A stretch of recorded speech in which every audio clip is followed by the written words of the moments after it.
Welcome to this beautiful space. Welcome to Through The Detour Podcast by Wendy Loyce. Drum rolls. You're so special if you're here listening to me, seeing my beautiful face. You are officially my tribe and part of TTD. We are late to the party, but we are here. And it's such an honor, and I feel so nice to have you here. Thank you so much. It's been a long time coming, really, to have this podcast take off from the ground, and I'm really happy and proud, to say the least. So karibuni sana. This is a space where we make life a lot lighter by having intimate, triggering, honest, real, raw conversations by Wendy Loyce. And I'll just have a soft landing to this podcast. And as you have seen already from the title, we all have experienced a season of waiting in our lives. Honestly, more so in this adulting. And adulting comes with no manual, for sure. We all have been forced to wait for prayers to be answered, to wait for manifestations to take place. We have waited for one thing or another in this life. And truth be told, even for this podcast to take shape, it took a lot of waiting and panel beating and changing of ideas and things just not working out maybe the way I expected them to. And that has been just one of my seasons of wait. So this can be triggering, but take your cup of coffee, let's talk about it.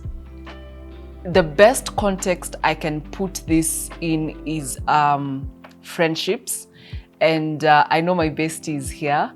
I'm very proud and happy to say I am surrounded by a pride, because my girls are the real deal.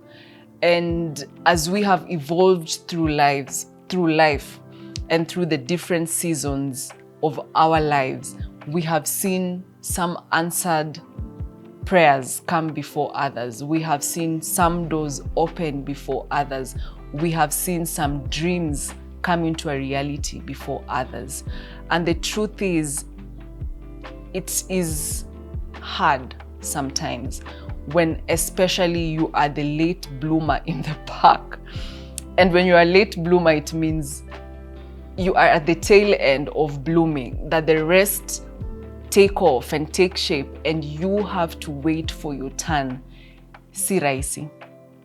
There are days you'll question, there are days you'll doubt, there are days you can even be angry, truth be told. Like, I think I'm doing everything right. I feel like I'm absolutely playing it right, but why isn't it not manifesting for me? Why is it not just happening? And this is life. And truth is, we can get jealous, we can get angry, we can withdraw because you feel like, one, you don't belong anymore when things are overgrowing and outgrowing and taking shape for the rest of the people and just not for you. But in my growth and in my manifestation and growth, really, I have learned that your season of wait can have a different narrative.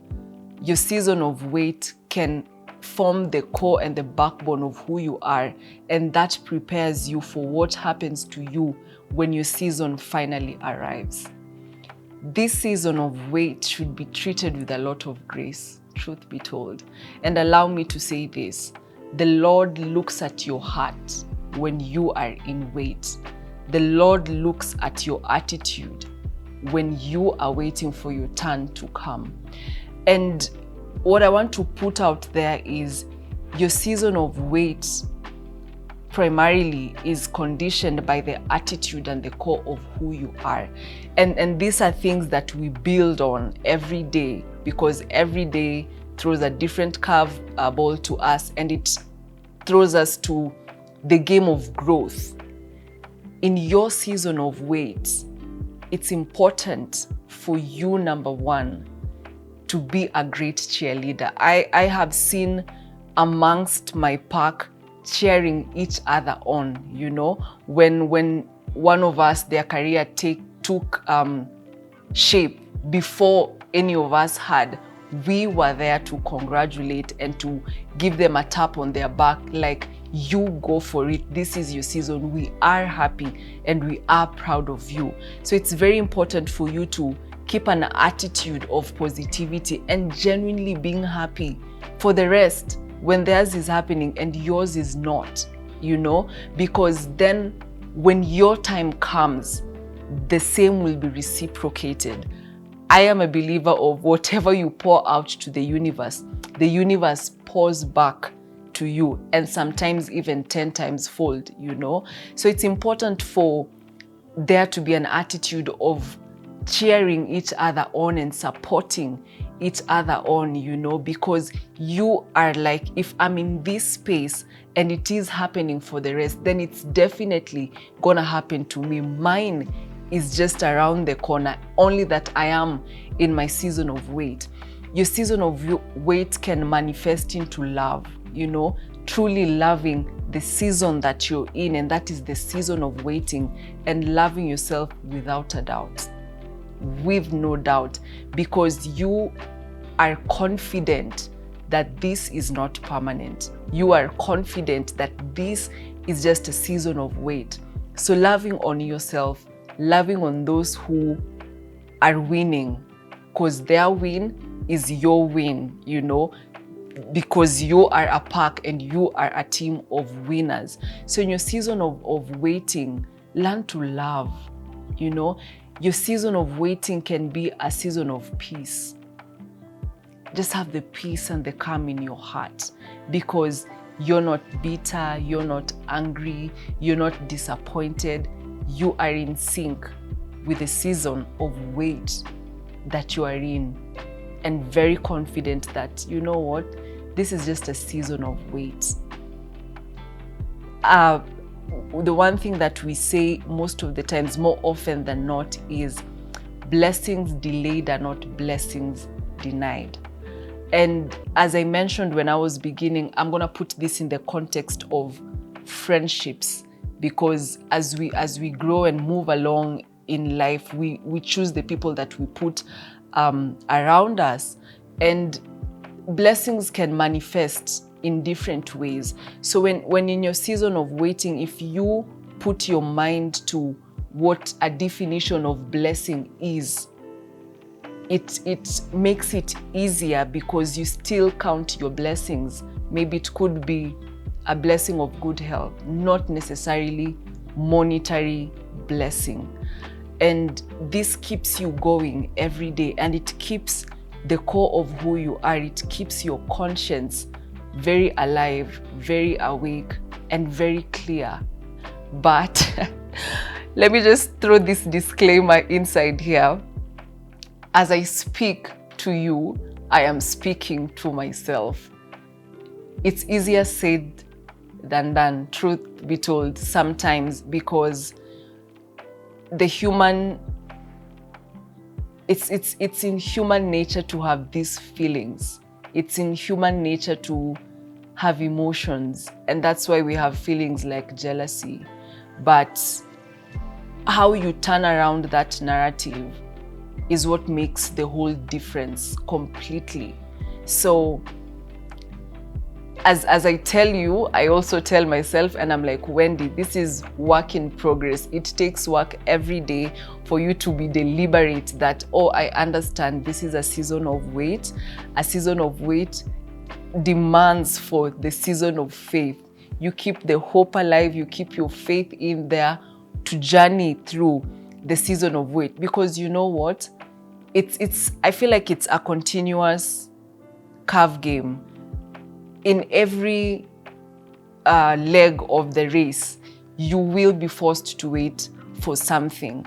Only that now when you get a grasp of it, it's like going to the gym, When you begin, the results are not seen instantly. But when you remain consistent, when you keep showing up, you start seeing the results. You build the muscle. So therefore, your fitness allows you to, even when you have a slack, when you're going back, it's not like you're going back to level 0. That's the same thing when you are forming a muscle around your season of wait, so that any other time when you're required to wait upon something, when you're required to keep the faith, the muscle is there. So the aforementioned things are things that we need to cultivate on a daily. It's like you're constantly reminding yourself that this is the backbone that I want to nurture. This is the attitude I want to grow inside me. And I think when you get it right from that perspective, when you get it right from that foundation, it has a ripple effect on the different seasons that come and the different times that you face, and that muscle will be able to hold you down and gracefully carry you through whatever it is that you're facing. And I think most importantly is when you're in your season of wait, create the attitude for whatever it is that you are waiting for, so that when these doors open, when these blessings come pouring down, you are well prepared to take care of whatever it is that you have been given. I think I can give an example when I really waited and wanted to have my TV job, because I love being here. I love being in front of the camera. I love speaking to the lenses. I think this is where I thrive. And I manifested that dream, and I had to wait, and it took a lot of panel beating. But the thing is, when I was in that season of wait, I was so eager and chasing it so much that I failed to prepare myself for what was coming. I don't think I was ready enough for that season. And primarily it's because I missed the season of wait. I missed being present in my season of wait. So when the job came, and it was a beautiful time. It was a beautiful time. Seeing that dream come to a reality was really beautiful. But it was short-lived, okay? It was short-lived because I don't think I handled that blessing best enough to carry it through the journey. So I waited for it, I worked for it, then boom, it came. Then what? And I know I'm talking to you. Yes, you are feeling triggered, but that is it. Some of us keep the faith and wait it out in the wrong way. And that's the attitude I'm talking about. So then when that blessing comes your way, when doors open, when that season comes to an end, and now you're having whatever it is you wanted, we can't keep it. So the seasons of wait in life will be there, but let's gracefully and intentionally live through them and sharpen ourselves, so that the tool is so sharp that when the blessing comes, we cannot misuse it, or it cannot take us down, because many a times it happens. And I speak to you as much as I'm speaking to myself, and this is just a continuous journey. So panel beat yourself, be gracious with yourself, don't beat yourself up so much, and in God's best timing, it shall come to pass. And everything is made beautiful at God's timing. So believe in that, pour the best out to the universe, it will pour right back into you. Thank you so much. If you're listening up till this point, you are the real tribe. You are a tribe to come in here and watch. You are a real tribe to journey through up till this minute. And I would just like to know what your experience has been in your season of wait. How did you wait it out? What did you learn when you were waiting? What can we share that maybe you can emphasize on that I've mentioned, or you're just like, Wendy, what? Mine was right in the trenches. I was in the ghetto with it. I would like to know what your experience has been. And for sure, if you're listening on any podcast platform, please put the plus. You always say influencers beg you to, yes. Please, let's grow this community. Let's share this positivity. So click the plus button. Let's be part of this tribe. And if you're listening to me on YouTube, thank you for seeing this beautiful face that was given a beat by my makeup girl. I will tell you who she is, and I'm so grateful for the team that has been behind all this and making this a great success. So subscribe and give us your support, and let's just have these positive conversations and grow this community. Thank you so much for this, and have a positive attitude in your season of wait. See you in the next episode.